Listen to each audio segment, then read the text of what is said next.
I would say that that cushion is no accident that it's there, but I'd probably be wrong because somebody probably had an accident and that's why it's there.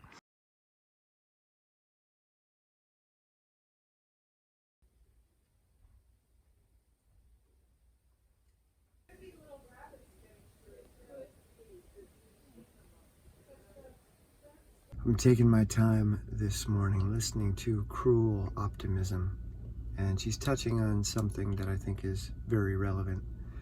She's talking about coping versus smarting. So coping is where you want to lose awareness. You want to blend into the scene. You don't want to be acutely aware of a particular painful aspect of your momentary reality. You want to escape it. And to be smart is to be acutely aware. And it's a painful experience. And the word smart actually means to cause harm. It's a verb, to smart, to hurt or injure someone, originally to bite. So to be smart as in intelligent is to have this painful, acute awareness. You're really present to something that you'd rather not be present to. Or you reveal a truth to another person that hurts them, but it's true, and you explain it in such a way that there's no hiding from it, because you can put the pieces together and see it clearly, and it hurts. It's an inconvenient and painful truth. And this is something that I deal with in personal relationships and with coaching clients. How do I get you to see something without that awareness being painful or harmful? That's why I call my coaching a compassionate approach. I don't want to simply be smarting. I don't want to point out the obvious to someone in a way that causes them to suffer. Speaking of which, depression, I guess, could be a chronic awareness, a chronic smarting, a low-grade background smarting. You're always at least slightly present to a truth that is not pleasant.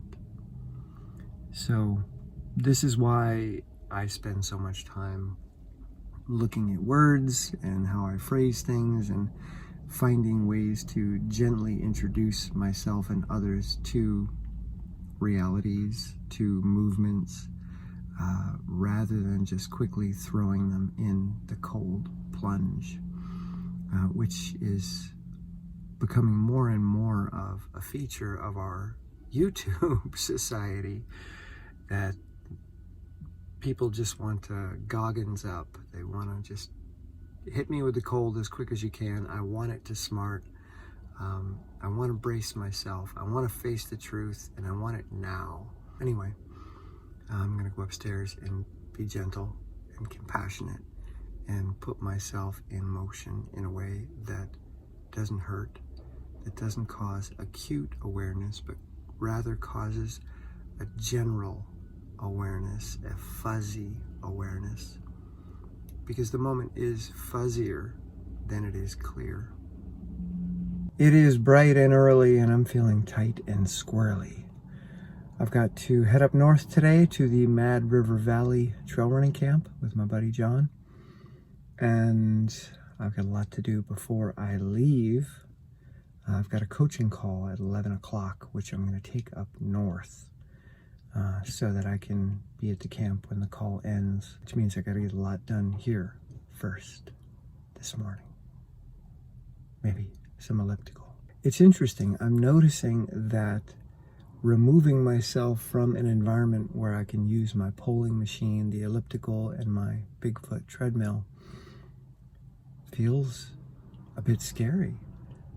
Like, what am I going to do? Run and roller skate? That's it? Can't do pull-ups?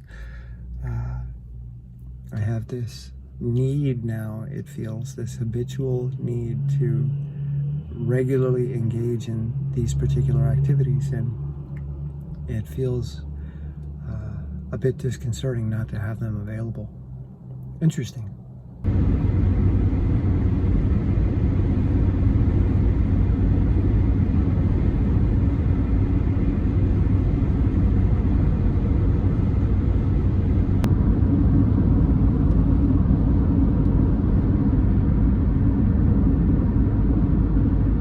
I'm just finishing up a coaching call on the way north, and I had the windows up so there wouldn't be outside distractions, and wow, it is a sweat bath in here. It's so humid.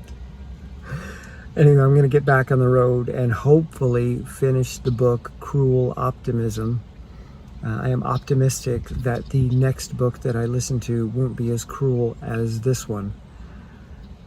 So unfortunate, because Lauren Berlant has so many good ideas and some really profound insights, and they just get lost in the language salad. And if you really want to unpack what it is that she's saying, watch her YouTube videos. There's lots of interviews and lectures, and you can understand what she's saying in these. So what she's doing in this book is really a performance. She's performing her intelligence, she's performing her rank, she's performing her authority within a particular domain of study. And this is something that I've seen in academia, that each group comes up with their own language, their own terminology, so they can be distinguished from the other groups. Like sociology and psychology have a lot of overlap in what they study, but they have to come up with unique terminology so that they can talk about it in a way that other people aren't going to understand. Like, oh wow, they must be talking about something really novel and special, and it's like, oh, they're talking about what we talk about, but they're just using a different term for it. Okay, that's not novel and unique.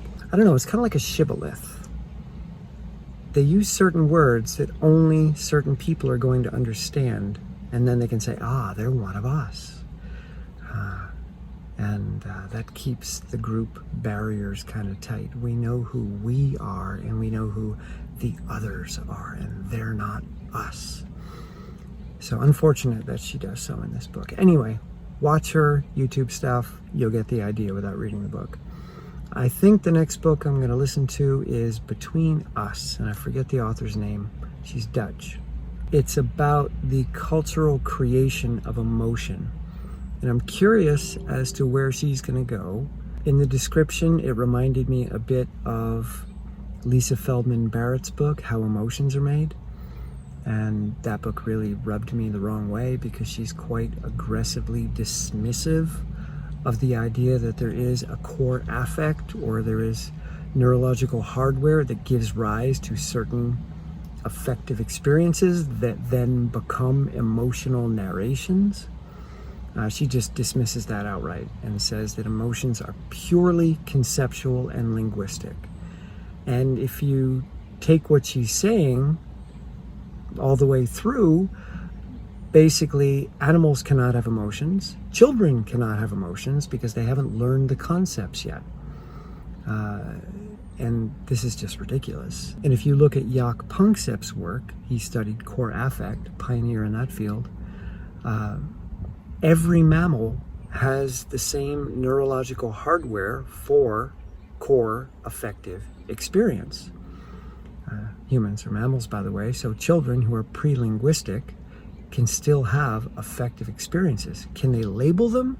No. Can they describe what's going on? No. But do they feel it, and does it cause a certain response in them and a certain behavior? Absolutely. But just because they can't talk about it and fit it into a narrative cultural experience doesn't mean that they're not having an emotion. So I'm not sure how much of Feldman Barrett's work is going to be referenced in here, or if it's different studies altogether. But I'm curious about what she describes in the description as mine emotions, they're happening within me, versus our emotions, that they're happening between us. That emotions are something that exists between people, not something that exists within people. So we'll see where she goes, but I'm skeptical, but I'm always open to new information, new ideas, new studies, and if there's good stuff, I will update my thinking and feeling and emoting. Okay, Got to get back on the road so that I can meet the athletes and John, my buddy, for the first run of the Mad River Valley Trail Camp. It's going to be, I think, maybe an 8 or 9 mile run, pretty hilly. So I get to test out my foot, see how that holds up, and just my running fitness in general with a bunch of ultra endurance athletes. Okay, see you in a bit.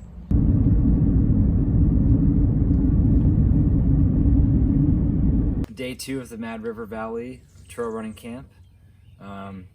You're pointing it at us, but the mountains are that way. So we'll be heading up on the long trail for about a 20-mile run today, and quite a bit of climbing. We're close to 6,000 feet, but I don't know if it factors in all the roots and steps and rocks and stuff, so probably a little bit more climbing. But yeah, it's going to be an epic day. It'll be the longest day of the camp, so we're looking forward to it. Are you guys looking forward to it? Yes. Kind of, yes, maybe? Absolutely. Yeah. So. Green Tunnel. Green Tunnel, here we come. I'm taking a bit of a break from trail running camp today. They just left to do a 20-mile run hike on the long trail, and I don't want to put my foot through that kind of abuse, so I'm going to head north about an hour and 20 minutes to Craftsbury, Vermont, where they have a roller ski loop, and that's where the race is going to be July 1st. So I'm going up there because there's a downhill that they call Dennis's Nemesis, where you exceed 30 miles an hour, not on a wide road, but on a narrow roller ski loop. And there's an S-turn at the bottom. So you're navigating sharp S-turns at 30 plus miles an hour. And I'm terrified of this hill. When I did it in 2021, it was, oh my God, it was just absolute white-knuckled, fear-induced craziness. So I want to go up, I want to get myself comfortable with the hill, or decide that it's not worth getting comfortable with the hill, that it's too dangerous, and then bail on the race. If I get there and I realize I can't ski that hill without intense fear, I'm going to bail. I also want to see if I can V2 up the steep uphill that follows that steep downhill. I remember this hill just being so steep and so long and being exhausted every time I came to it. And I was not even attempting a V2. That was just way outside of my skill set back then.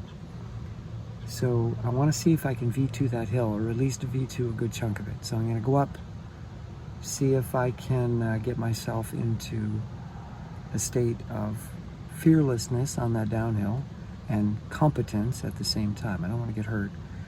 And number 2, see if I can V2 up the beast.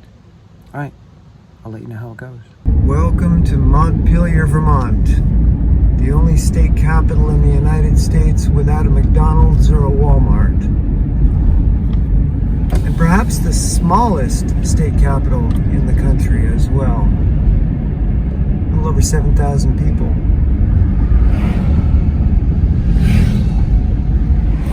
There's the State House. There be gold in that there hill.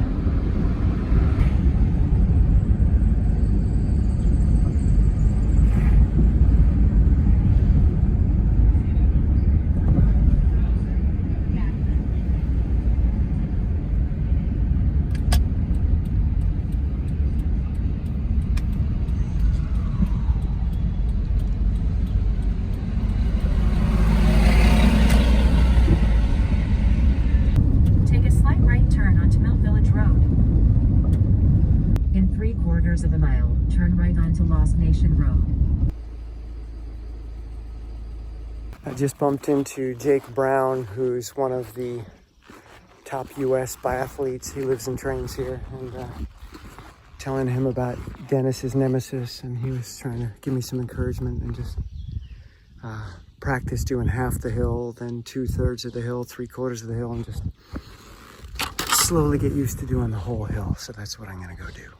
Here I am towards the bottom of the downhill, and you'll see that big red cushion on that tree here at the final of the S-turns. And you're going about 30 miles an hour when you round this last corner, and it's a lot sharper than it looks. I would say that that cushion is no accident that it's there, but I'd probably be wrong because somebody probably had an accident, and that's why it's there. My challenge is to stay on course through here. Again, that corner doesn't look sharp, but at 30 miles an hour, it's hard to keep your legs this way. They want to pull you out. The centrifugal force is pulling you out this way. So I'm trying to fight and come back this way and not go off the trail. That was a really interesting experience. It is so hot and humid today. And the course does a figure 8. And one of the loops has a pretty quick hill on it, but not the super dangerous hill. And I noticed that I was afraid the moment I put my roller skis on. The moment I started rolling, I could feel this fear come over me and grip me, and my legs were panicking. So when I got to that first downhill, which comes pretty quick in the course, oh my God, I totally froze up. I tried to go into a snowplow. I was dragging my poles on the side. I did everything I could to slow myself down. That hill was terrifying, and that's not even the big one. So I just did the loop with only that hill on it. And I went like 5K. And then I went back to get a drink, and Jake Brown was out there in the parking lot, and he's like, "Hey, I don't see any blood. You made it." And I was like, "No, I totally chickened out." So he gave me some encouragement, told me not to do the whole hill, but to take my skis off, walk down until it looks comfortable to me, put the skis on, try it, come back, go a little bit further up the hill. So that's what I did. And the first time I was probably 60% down the hill. And the steepest part is right in the beginning. It launches you at like a 13% and then goes into maybe a 7%. So most of your speed comes early on, and then you hold it and accelerate a bit. But you're going 30 plus when you come to the bottom corner. Anyway, 60% down the hill, I was still terrified, and I wasn't even moving 20 miles an hour, which I ski at 20 on a regular basis in Bennington. So that's a speed that's not fun, but I'm mostly comfortable with it. And here I'm going like 16 miles an hour, and I'm panicking.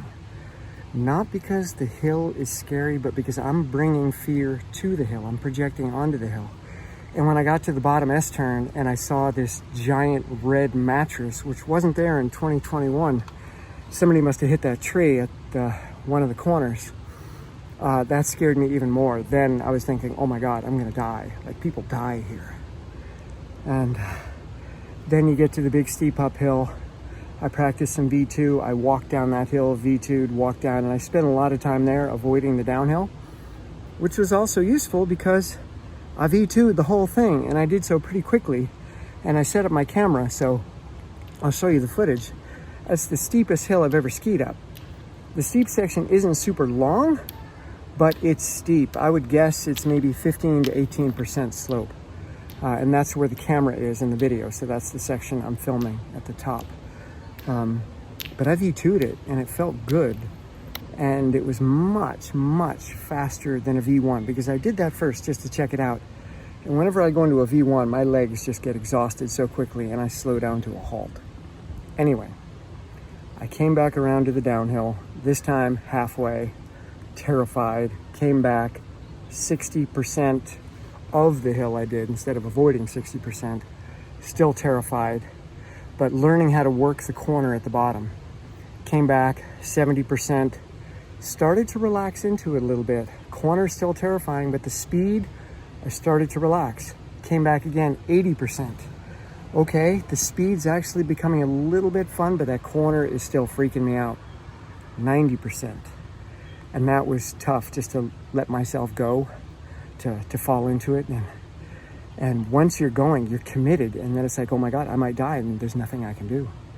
So tried to relax, managed to relax quite a bit. Corner still scared the crap out of me. What I didn't tell you is, after I did the first 5K avoiding the big hill, I decided not to do the race. I said, it's not worth it. I'm too scared. I can't even do the first hill. So here I am now standing at the top of the hill thinking, I don't know, let's see, and let myself go. And I heard a voice come out of my mouth, and you'll hear me talk a lot about identity and being out of identity. This voice was clearly outside of identity, because my identity was panicking. And it said, Tim, trust. And I said that all the way down, and when I got to that corner, smile and trust. And I went around the corner, and it wasn't that bad. And then I V2'd up the steep climb, came back around, and I went race pace to the top of the hill, held out my arms, took a deep breath, smiled, got into a tuck, which I wasn't doing on the other ones, and tucked the whole hill, saying trust, trust. And I actually enjoyed the speed. It was fun. My legs weren't quivering. I was in a deep tuck. When I got to the bottom, the corner is tricky, but it became a challenge rather than about avoiding death. And that was such a phenomenal experience for me, just to go through that transformation. But most importantly, to have been present to the fact that I quit. I'm done. I'm not going. I'm not doing the race. I'm not even going to try the hill. And then when I did the hill the first time, it confirmed it. It's like, yeah, no, this is insane. This is insane. Stupid people do this. Not 55-year-old men who have better things to do. So just to go through that experience, and then on the final one, I had fun, I was calm, and everything I did was just smooth and beautiful and competent. So many things we give up on because of what we're projecting onto it. I was projecting death going less than 15 miles an hour, but nowhere was the road or the trail giving me the data that I should have been that scared. I was projecting onto it. I was scared of Craftsbury. I was scared of that roller ski loop, so every inch of it was terrifying to me. So breaking it down, and tuning my experience in the midst of each iteration. Same thing with the V2 climb. Let's tune in. What am I doing? Where are my legs? Where are my knees? Where are my hips? How high are my arms? And now I'm super pumped for the race. I can't wait because I'm feeling fast. I was a lot faster on the steep climb than in the race. I'm only a second out of the top 10 on the downhill. That final downhill I did is only a second slower from having an all-time top 10 time on that segment. And we're talking about the US ski team. The US ski team only skis a second or so faster than me on that downhill. So I went down at a full race pace, a legit race pace. So projection, got to step out, got to test, got to keep challenging what you're feeling, challenging what you're thinking, challenging the conclusions that you come to. Now I can't wait. So there you go. All right, got to go back to the camp, take a shower, and I'm in a good mood.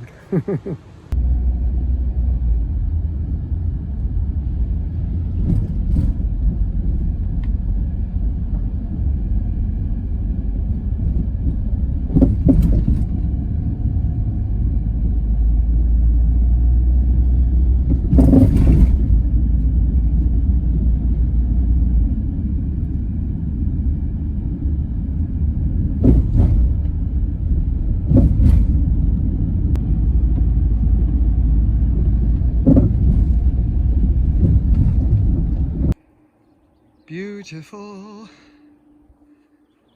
You can really smile. There you go. I just came upstairs and found a buddy in my bedroom. This is Dooley. How you doing, Dooley? Oh, Dooley. Oh, good, Dooley. Yeah, you want some belly rubs? Want some belly rubs, Dools? Oops. There you go, Dools. There you go. There you go. Good boy. Dooley, what are you doing? What do you see out there, huh? Are you looking for fireflies? Can we look together? You see fireflies out there? I saw some earlier. Yeah. Tell me if you see any, okay? Good boy.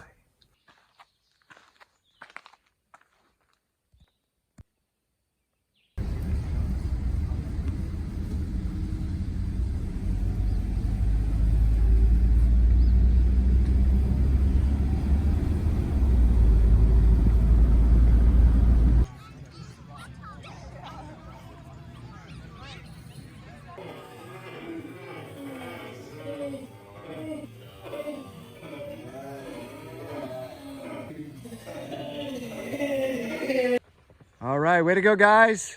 Looking good. Looking good. Looking good. Stay calm and smooth. You look good, Johnny boy. Good, Johnny. All right, way to go. Looking good, guys. Good. Almost there. Way to go, guys. All right, way to go, guys. Have you done it before? No. Way to go. Looking strong. Looking strong. Dreaming of pizza. Yeah. Looking good. All right, way to go. There they are. Yay. Way to go, Tom. Way to go, Tom. Looking strong.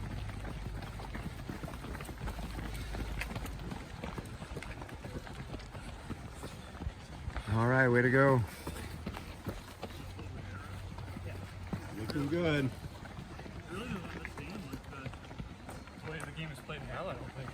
Let's go, Wayne. Looking good. Looking good, Wayne. Good job.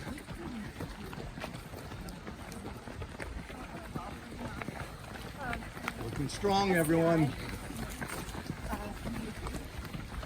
I think it's like 32 drugs, right?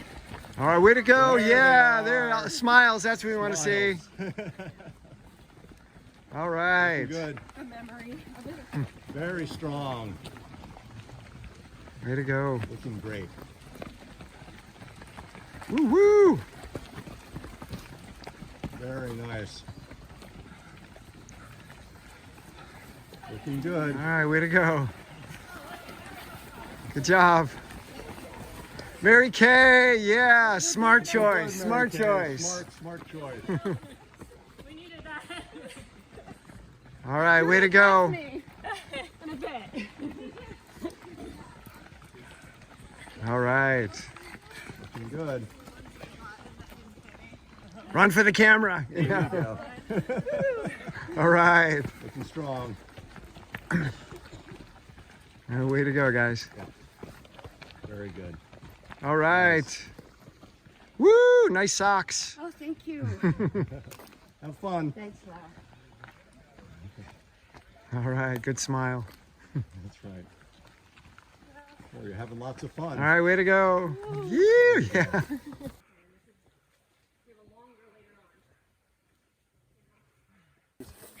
Go get them. 3 miles of downhill. There you go. You know where you are. What do we got for time? Perfect there, brother. Nice job, guys. Let's go, John. Good, Johnny. Way to go, Johnny. Yeah, yeah.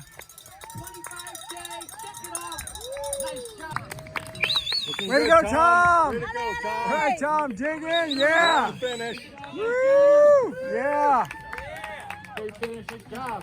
Monster Way to fan. go. Way to go. Go, Kim. Yeah. Woo. Summit physical therapy. Go, Kelly. Come on, Kelly. All right, Kelly. Nice running. One more round of applause. Great job. It's the final day of the Mad River Valley Trail Camp, and I'm in Stowe, Vermont at the Trapp Family Lodge. And if you've ever seen The Sound of Music, I'm where the hills are alive right now. Anyway, the hills are alive with the sound of rain at the moment. The Catamount Ultra is taking place right now, 25K, 50K. Most of the people in the group ran the 25K. I didn't race today because I'm being gentle with something in my right foot. So I kind of jogged around cheering for people, getting to different points in the course to watch it. And then on a single track section, I kicked a rock really, really hard and I broke one of my toes on left foot. And it's a really painful break. Probably have been better off running the race because there's no single track in the race. Anyway, here I am now with a broken toe. I was really enjoying running these past few days. It doesn't mean that I can jump right back into run training because of my right foot, but it was nice to just be in the midst of running movement with other people. Brought back good memories. Anyway, I'm not sure if I can use the elliptical now or the treadmill or roller ski. I've got the big roller ski race next weekend. I don't know if I'll be able to do it. And if that is the case, I will be gentle and I will just pivot. I'll find something else to do. Likely upper body and core strength is what I'm guessing I'll probably move towards. But I won't stop moving, and I won't mourn the loss of my leg fitness or the potential result that I might have gotten at the Craftsbury roller ski race. It's just life. You roll with it, you work with it, and I'll just get excited about something else.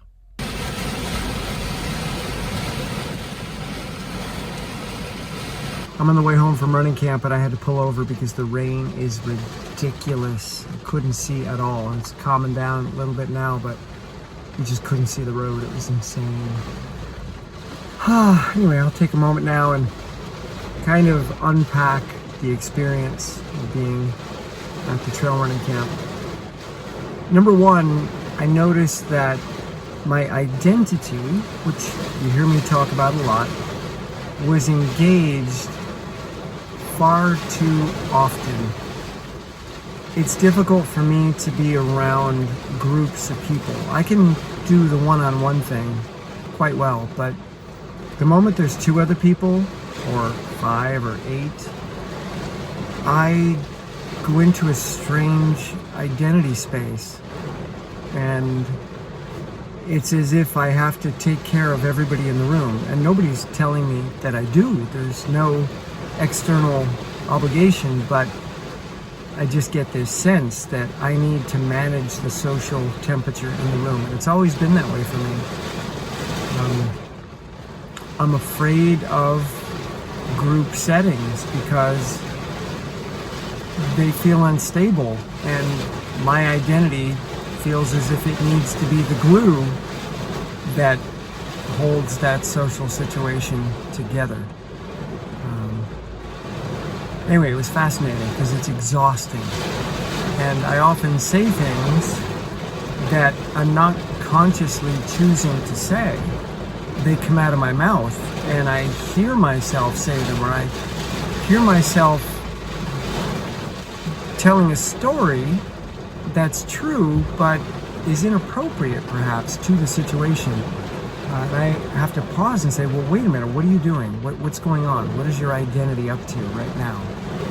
Why is it telling this particular story? And I had a lot of moments of reflection, just being in that unconsciously driven identity space. And it's not fun for me to be there. So I have to figure out how to exist in social situations like that in the future, or I have to limit the amount of time that I spend with people and constrain my exposure, which I've done in the past at places like the Woodstock Food Festival, or when I travel and give talks. I spend most of my time alone and then have little bits of communication with groups and directing exercises or giving talks, etc., Q&As. But in this situation, it was mostly constant time around other people. And I didn't have my habitual movement options available to me. I didn't even really have roller skiing. I just had the one ski up at Craftsbury, but it's all dirt roads where we were. The 1 or 2 paved roads are the main highway, so you can't ski there. So just some running, no elliptical, no pull-ups. Anyway, so lots of unpacking to be done. And the toe. Not ideal to break a toe, but I'll figure it out.